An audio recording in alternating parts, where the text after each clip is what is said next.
اوكي المحاضرة الماضية حكينا عن ال design of complex logical gates باستخدام ال NMOS logic. شفنا resistive load. اليوم بدنا نشوف كمان مثال على ال resistive load.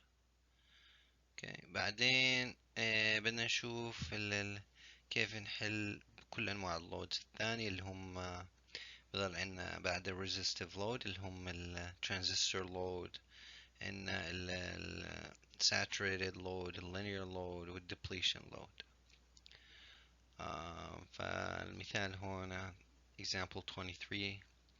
Design a resistive load gate that implements a logical function y equals a or c and d and b. وهون عندنا النوت. فزي ما قلنا بالنسبة لل NMOS logic طبيعيا الاوتبوت بده يكون ناتد. اوكي فاحنا بنركز على بالسويتشنج نتورك على الاندز والاورز اللي تحت النات. اوكي الاند سي ان دي بدهم يكونوا in series والor بده يكون in parallel. اوكي assume IDD equals 80 microamps, VDD equals 2.5 volts, VL equals 0.3 volts, Kn prime equals 100 microamp per volt squared, and VTN equals 0.6 volts, gamma equals 0.5 square root of voltage, and surface potential equals 0.6 volts. اوكي فالهون بدنا نلاحظ في هذا المثال قاعدين نستخدم VL equals 0.3 volts. اوكي فقيمة عادة أعلى من القيم اللي بنشوفها في الأمثلة. أول إشي محتاج نسويه نلاقي طبعا نقدر نلاقي مباشرة الديزاين للريزستيف لود. اوكي اللي هو VDD ناقص VL على ID. اوكي فبعطينا قيمة الريزستور على اللود. لكن بالنسبة للسويتشنج نتورك أول شي لازم دايما نسويه نرسم اللاي اوت للترانزستورز. اوكي والانماس وزي ما قلنا بنربطهم دايما إذا كانوا ANDs in series الORs in parallel. خلينا نبلش. اوكي فهون عندنا السويتشنج نتورك، هون عندنا اللود. اوكي it's a resistive load. نقدر نحسب R equals VDD minus VL over ID, which equals to 2.5 volts minus 0.3 volts divided by 80 microamps. بطلع لنا load 27.5 كيلو ohms. الآن بالنسبة للسويتشنج نتورك. اوكي الآن السويتشنج نتورك دائما نبلش من جوا عندنا CND. فعندنا CND parallel، هذا كله series. فهي هون series. هذا كله parallel مع A. اوكي فال CND are parallel مع A وكله in series مع B. اوكي الآن زي ما حكيت قبل الترتيب مش مهم. اوكي مدام اللوجيك صحيح. اوكي إذا غيرنا الترتيب مثلا B يكونوا in series مع كل هذول، لو حطينا B هون وبعدين هذول النتورك أو زي ما احنا شايفين هون كلاجيك ما عندنا أي تغير، لكن بتغير حجم B إذا كان هون كترانزستور مقابل إنه يكون هون. أوكي يعني إذا B كان هون مشبوك A MA راح يكون مشبوك على الجراوند، فبصير عندنا VGS هون زيرو، بصير عندنا VSB هون صفر. نفس الاشي للترانزستور MD. اوكي بينما في هاي الحالة هذولا مش under zero bias conditions and VGS راح تكون أقل من قيمة ال power supply، بس يكون عندنا ال input logic high. بس بيكون عندنا بس MB اللي هو ان VGS قيمة كاملة و VSB تساوي صفر.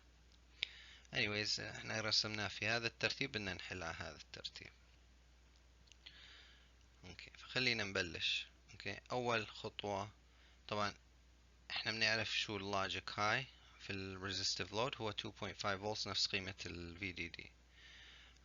إذا كان saturated load لا بدنا نحسب، يعني قبل ما نوصل لهذه المرحلة لازم نحسب شو ال VH. أوكي، وهي الحالة أو نوع اللوجيك الوحيد اللي بيصير عندنا قيمة VH أقل من قيمة VDD. أوكي، فالآن اللوجيك لو إذا كان عندنا السويتشز لوجيك هاي. أوكي، بغض النظر عن الترتيب اللوجيك لو راح يكون 0.3 فولتس. أوكي، الآن بدنا دائما نختار أطول باث، فبنلاحظ هذا هون عندنا أطول باث. في المثال الماضي كان عندنا أكثر من باث، شو ما نختار ما بتفرق، لأن هون عندنا أطول باث اللي هو MC بعدين MD بعدين MB. فال 0.3 فولتس بدهم يتقسموا بالتساوي على هذول الترانزستورز اللي هم عندنا ثلاث بالباث. فعندنا 0.3 volts divided by 3 الفولتج هون، 0.3 volts divided by 3 هون، و 0.3 volts divided by 3. اوكي، هذا ليش بلاحظوا يعني في هذا المثال غيرت قيمة VL ل 0.3 volts. لو كان هون عندنا بالأمثلة العادية 0.2 volts برضه هون بدنا نحط 0.2 على 3، هون 0.2 على 3، هون 0.2 على 3، بحيث انه مجموع الفولتجز في هذا الباث اذا كان هذا الاوبن باث لللوجيك 0 يكون مجموعهم الفولتجز هون 0.3. اوكي، فالآن بتوزع عنا 0.1 فولتس حول هذه الثلاث.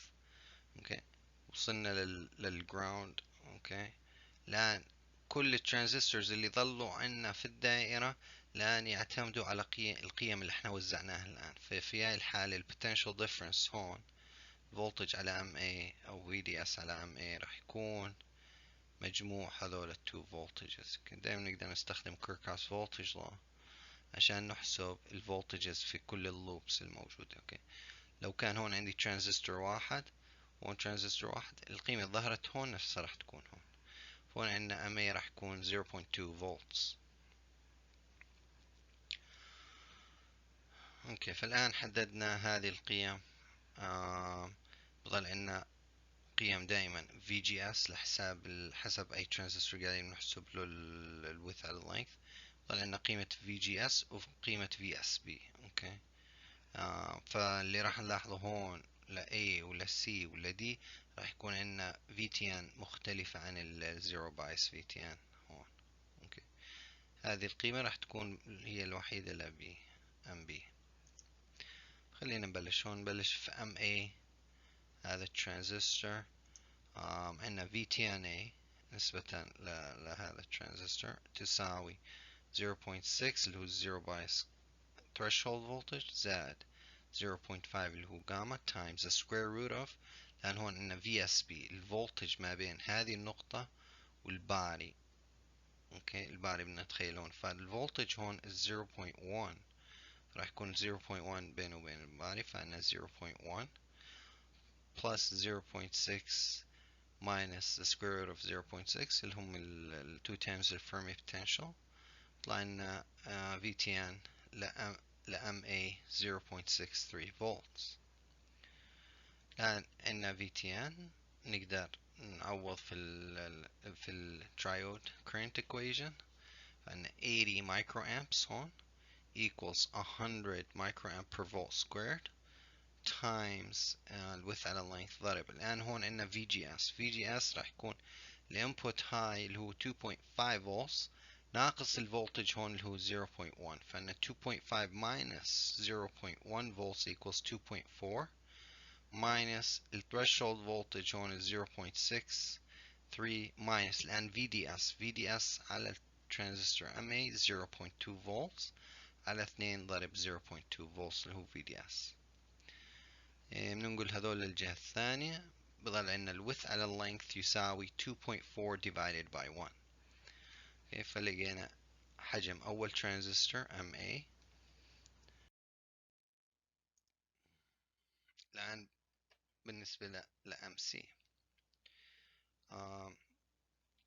MC هون راح نبلش بالثريشولد فولتج. اوكي، VTNC هون بدنا نلاحظ الفولتج ما بين هذه النقطة والباري اللي هو الجراوند اللي هون راح تكون 0.1 plus 0.1. فهون عندنا 0.2 volts VSB بالنسبة ل MC.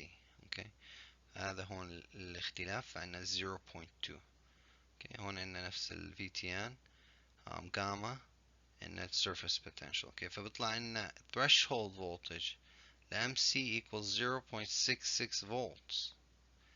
الآن نرجع ومنعوض بالtriode current equation، فعندنا 80 microamps equals 100 microamp per volt squared times الوidth على length للترانزستور C times الآن VGS. إذا الفولتج هون 2.5 volts اللوجيك هاي على الانبوت، راح يكون VGS 2.5 minus الفولتج اللي هون، لأن الفولتج هون نفس الفكرة، عندنا 0.1 plus 0.1 اللي هو 0.2 volts. فعندنا 2.5 volts minus 0.2 volts واعطينا 2.3 volts. اوكي، minus ال threshold voltage 0.66 minus الآن ال VDS هون 0.1 على 2 ضرب VDS اللي هو 0.1. طلع لنا ال width على length ratio للترانزستور MC 5.03 على 1. اوكي. الآن بالنسبة ل MD. اوكي، MD نفس الاشي، VTN راح تطلع لأنه هون VSB نفس الاشي زي MA راح تكون 0.1 volts، فراح يطلع عنا VTN أو threshold voltage ل MD نفس threshold voltage تبع MA يساوي 0.63 volts. اوكي. الآن نستخدم ال triode current equation. هون طبعا عندنا VGS اللي هو راح يكون 2.5 minus 0.1 2.4 volts minus the threshold voltage 0.63 volts. الآن اختلافا عن MA هون اللي هو ال VDS، ف VDS تساوي 0.1 على 2 ضرب 0.1 اللي هو VDS. بيطلع لنا الويدث على اللينث لل MD يساوي 4.65 over 1. الآن بضل عندنا آخر ترانزستور MB وهو أسهل واحد، لأنه الأرقام هون مباشرة. threshold voltage مش متغير لأنه ال source is grounded، فال potential difference ما بين السورس والباري يساوي 0. مباشرة بنعوض في ال triode current equation، فعندنا هون 2.5 volts اللي هو logic high على الانبوت VGS 2.5 minus 0 بضل عندنا 2.5 minus 0.6 volts اللي هو VTN هون minus 0.1 volts VDS over 2 times 0.1 volts اللي هو VDS. طلع لنا ال width على length ل D equals 4.32 over 1. فالآن هذا الديزاين كامل ك resistive load للconditions اللي أعطت في المثال. فعندنا resistive load هون، وهون عندنا ال switching network. اوكي.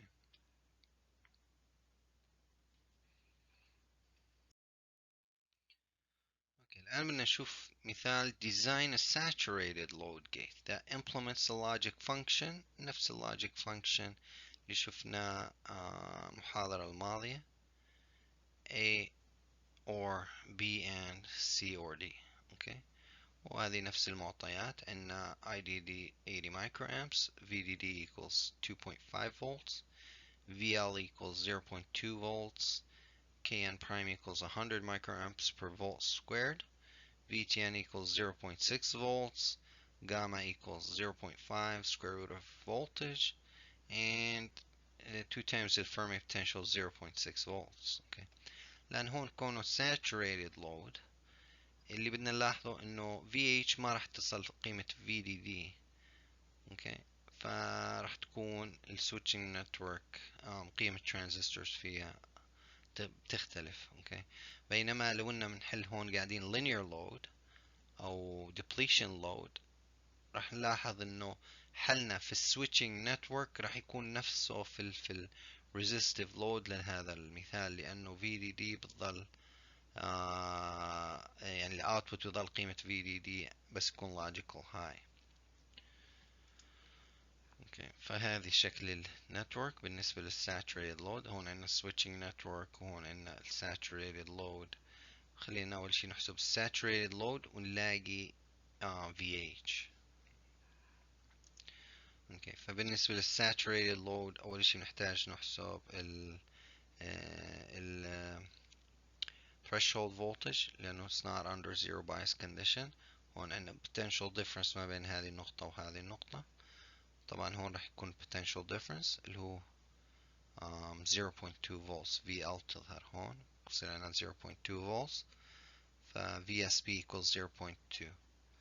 طلع لنا ال threshold voltage لل load MOSFET 0.66 volts. لما نستخدم هذه في ال saturated equation.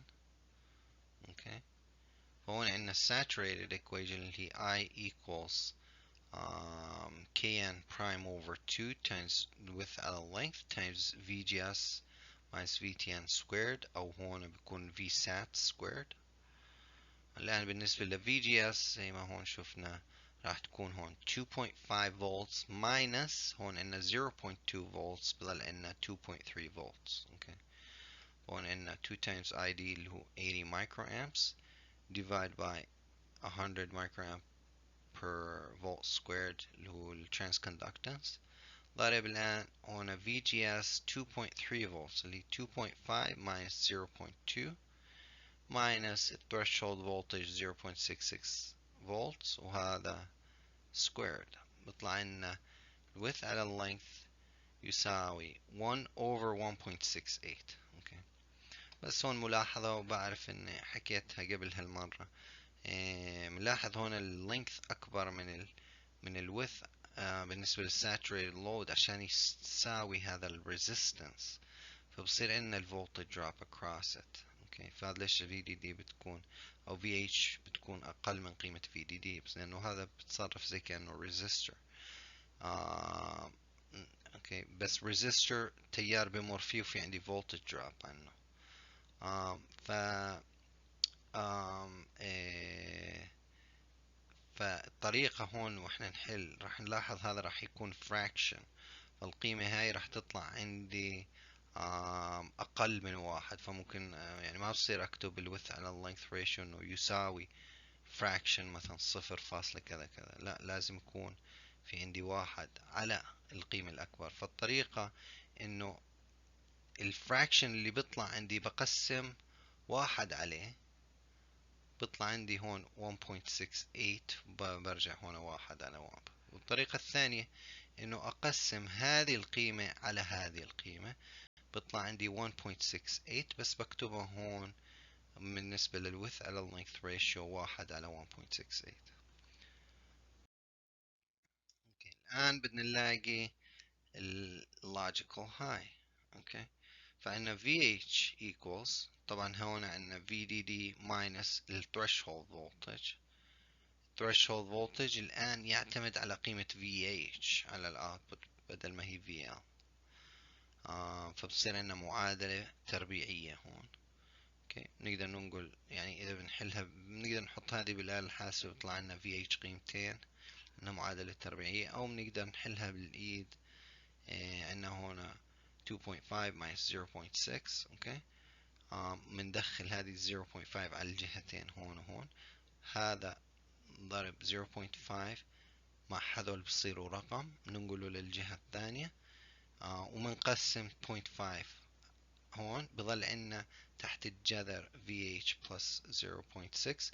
بنربع كل المعادلة، فهذا تحت الجذر بروح بصير عنا على الجهة هذه VH زائد 0.6 volts يساوي بنربع الجهة الثانية بتطلع عنا VH squared زائد قيمة معينة ضرب VH زائد قيمة بدون VH. اوكي، بننقل كل شيء للجهة واحدة ونجمعهم مع بعض، مضاريب التربيع والمضاريب ال VH والأرقام لحالها تساوي صفر، بنحلها معادلة تربيعية. بالأخير بيطلع عنا قيمتين ل VH. okay. VH equals 1.55 volts or VH equals 3.25 volts. okay. الآن راح دائما يطلع لنا قيمتين، قيمة ما إلها معنى. okay. زي هون VH equals 3.27. بنلاحظ الباور سبلاي 2.5 volts، فهذه القيمة خارج نطاق الفولتج اللي احنا قاعدين نستخدمه في الدائرة، فنشطبها بنستخدم القيمة الثانية اللي هي 1.55 volts. عندنا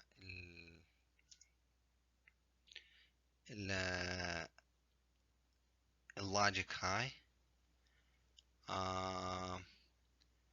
اوكي، فندخل اللوجيك هاي وهون بده يطلع لنا اللوجيك لو. طبعا هذا إيه، هون خلينا ننظر بس للسويتشنج نتورك. هذا واقعيا هو resistive load من مثال ثاني. اوكي، يعني بس اشطب عليه هون. اوكي، هون عندنا السويتشنج بهذا الشكل. اوكي، هنا ML.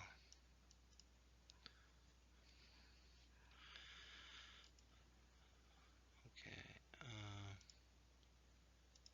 ما اقدرش اشطبها. اوكي، anyways الآن اللوجيك هاي بندخله على الانبوتس هون. اللوجيك لو هون راح يكون 0.2 volts. okay.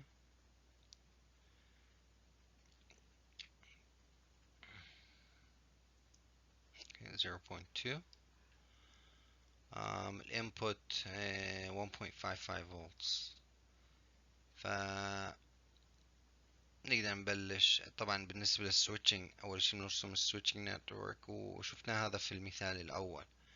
عندنا C or D، هذول بدهم يكونوا parallel مع بعض، and B in series مع B. فهون عندنا C and D parallel in series مع B. كله هذا in parallel مع A. اوكي، في نفس الدائرة يعني. الآن عندنا 1.55 volts. بنرجع نحسب ال longest path. راح يكون هون عندي 0.1 0.1. هون راح يظهر عندي 0.1 volts. هون راح يكون عندي 0.2 volts. for MB الآن عندنا VTNB equals، كونه هون عندنا 0.1 volts، نلاقي انه ال potential او ال threshold voltage، ال new threshold voltage equals 0.63 volts. الآن عندنا بنعوض هذا في المعادلة في ال triode current equation. هون طبعا عندنا راح يكون 1.55 volts minus 0.1 volts، فبضل عندنا 1.4 1.45 volts. اوكي، نقصنا 0.1 volts من ال 1.55 minus 0.63 minus اللي هو 0.1 potential difference ما بين هذه النقطة والground هون 0.1 divided by 2 ضرب 0.1 اللي هو VDS هون. اوكي، بيطلع لنا ال width على ال length equals 10.39 divided by 1. اوكي.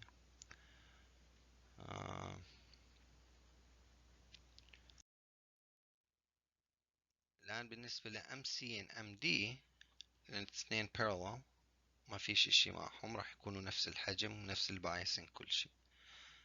ال threshold voltage راح يظل under zero bias condition لأنه السورس مشبوك على الجراوند. فمباشرة بنعوض في المعادلة، فعندنا 80 equals 100 times ال width على ال length طبعا ل C أو D، ضرب الآن هون عندنا VGS راح يكون 1.55 volts minus 0. هون عندنا 1.55 minus threshold voltage 0.6 volts minus 0.1 اللي هو VDS على 2 ضرب 0.1 VDS على 2. بيطلع عنا ال width على ال length ل CND يساوي 8.89 divided by 1. اوكي. الآن ضل آخر ترانزستور اللي هو MA، نفس الاشي under zero bias condition هون. VGS بتضل زي ما هي، بنعوض مباشرة في هذه المعادلة VGS 1.55 و VTN اللي هو 0.6. الآن هون الاختلاف إنه عنا VDS تساوي 0.2 volts. أوكي. فبيطلع عنا ال width على ال length ratio لترانزستور A equals 4.71 divided by 1.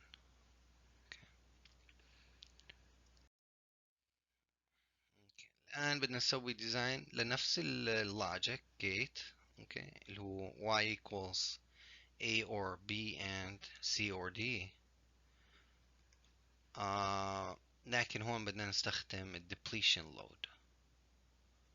اوكي، في ال depletion load نعرف انه اللود بيكون الماسفت in depletion mode، فبكون عندنا shift في ال threshold voltage. فهون عندنا VTNL نسبة لللود يساوي negative 1.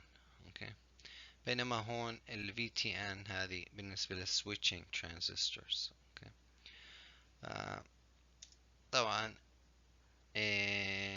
في هاي الحالة بنعرف انه ال output voltage high راح يكون نفس قيمة VDD، فالسويتشنج نتورك راح تعطينا نفس قيم المثال اللي كان فيه ال resistive load.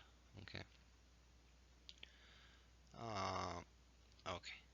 فخلينا أول شيء نحسب اللود. هون عنا ML راح يكون هون عنا 0. أول شيء بنقدر هون نطلع، ففي عنا هون potential difference ما بين هذه النقطة اللي هو السورس والباري. اوكي. فهذا ال potential difference راح يكون 0.2 volts. وبالنسبة ل VGS هون ما في عنا VGS تساوي صفر. اوكي. لأنه الجيت والسورس مشبوكين مع بعض، فإن هون zero potential difference. VTNL equals negative 1 اللي هو threshold under zero bias conditions زائد هون عنا جاما ضرب الآن هون VSB اللي هو 0.2 volts. اوكي. زائد 0.6 minus the square root of 0.6 اللي هو الفيرمي 2 times الفيرمي potential أو surface potential. هذا يساوي negative 0.94 volts. okay. الآن نقدر نحسب ال depletion load gate size أو transistor size. فهون عندنا طبعا بيكون operating in the saturation region، فعندنا هون saturation equation اللي هو يساوي kn prime over 2 times ال width على length ضرب vsat squared، أو في هاي الحالة VGS minus VTN. بنعرف إنه VGS هون صفر، فهي تساوي negative VTN squared. أوكي. فهون ما بتفرق الإشارة إذا حطينا السالب أو لا. نعوض في هذه المعادلة بيطلع عنا ال width على ال length ratio equals 1.81 divided by 1. okay. طبعا هون نفس الكلام. هذا لأنه المثال الأول أنا استخدمته. خليني بس أشطب عليه هون. هون عنا مش resistive load، عنا هون depletion load. okay.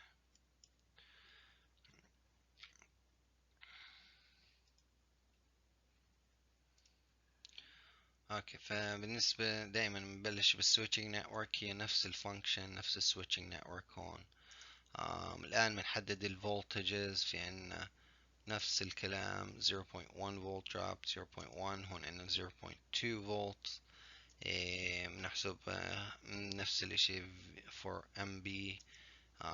راح يكون عنا threshold voltage هون عنا 0.1 اللي هو potential difference هون.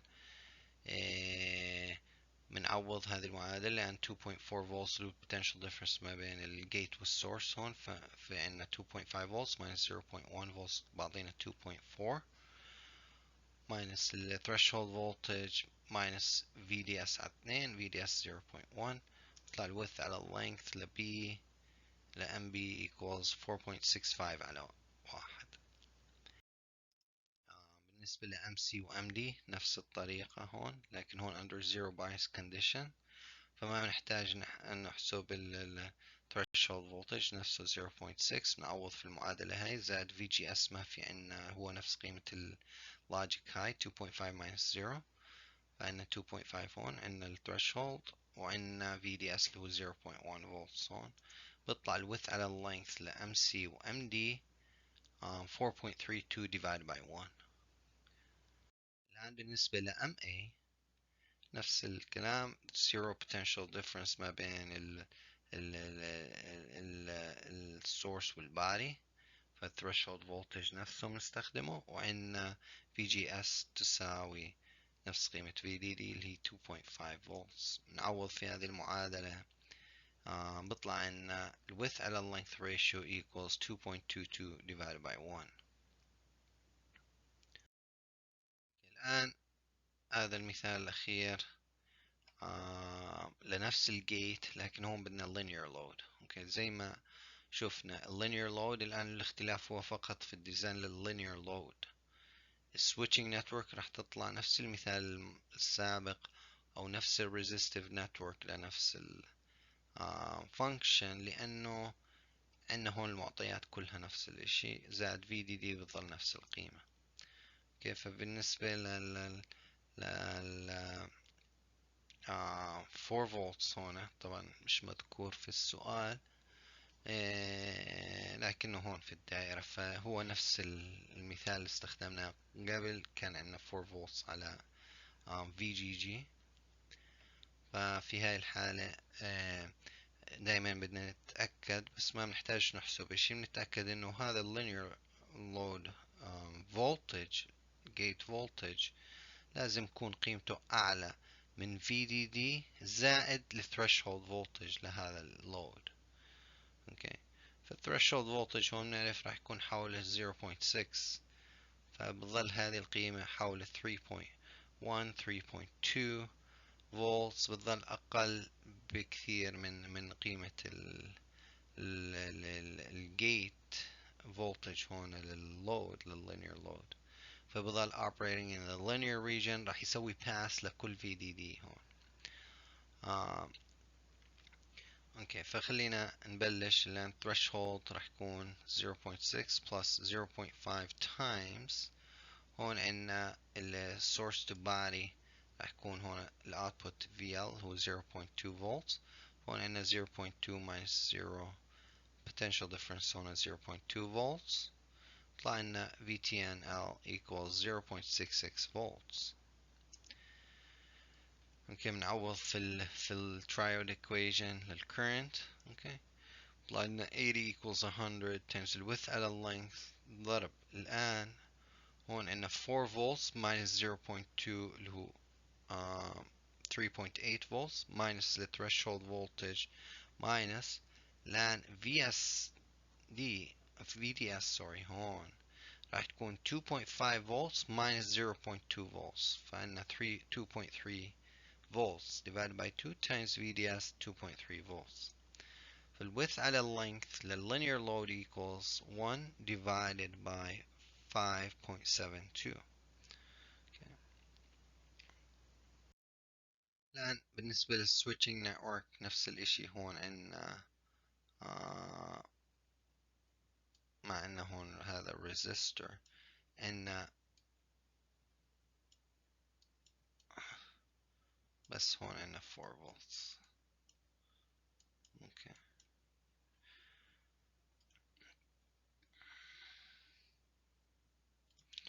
اوكي الآن راح نلاحظ هون راح نطلع نفس القيم من المثال السابق. في هون عنا 0.1 0.1 هذا أطول باث أو هذا يكون هذول parallel مع بعض، نفس الفولتج هون راح يكون، وهون عندنا 0.2 volts MA، اللوجيك هاي راح يكون نفس قيمة VDD 2.5 volts. بالنسبة لأمبي في عنا هنا 0.1 potential difference ما بين السورس والبادي. هو الوحيد الباقي عنا under zero bias ما بين السورس والبادي. بطلع لنا ال width على ال length ratio 4.65 divided by 1.